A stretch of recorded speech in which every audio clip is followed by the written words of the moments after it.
ஏசப்பா ஒரு இடத்திற்கு சென்று சீசர்களோட ஜெபம் பண்ணும் பொழுது ஏசப்பாவின் முகம் சூரியனைப் போல பிரகாசித்தது. அவருடைய வஸ்திரம் வெண்மையாயிற்று. அப்படியாக மாறியது. பிரியமானவர்களே, இன்றைக்கு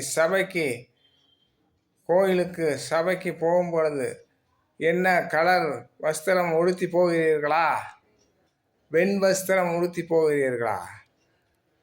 ஊழியர்களை பார்த்து கேட்கிறேன், வெண் வஸ்திரம் உடுத்தி போகிறீர்களா? கலர் வஸ்திரம் உடுத்தி போகிறீர்களா?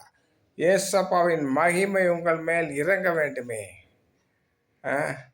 நான் ஒரு நாள் அந்த சிடிசி கவர்மெண்ட் பஸ் ஓட்டி கொண்டிருக்கும் பொழுது கலர் யூனிஃபார்ம் இல்லாத கலர் ட்ரெஸ்ஸை போட்டு கொண்டு போனேன். அப்பொழுது செக் இன்ஸ்பெக்டர் பார்த்து ஏன் இன்னைக்கு யூனிஃபார்ம் போடவில்லை என்று கேஸ் எழுதி 3 நாள் எனக்கு சஸ்பெண்ட் கொடுத்தார்கள். இந்த பூமியில் இப்படி இருக்கும் பொழுது பரலோகத்தில் எப்படி இருக்க வேண்டும் பிரியமானவர்களே? அதனால் கர்த்தரிடத்தில் பரிசுத்தமாயிருங்கள். அவர் பட்ட பாடுகளை நாம் நினைக்க வேண்டும். பாடுகளின் நாட்களிலே பட்ட பாடுகளை நாம் நினைக்க வேண்டும்.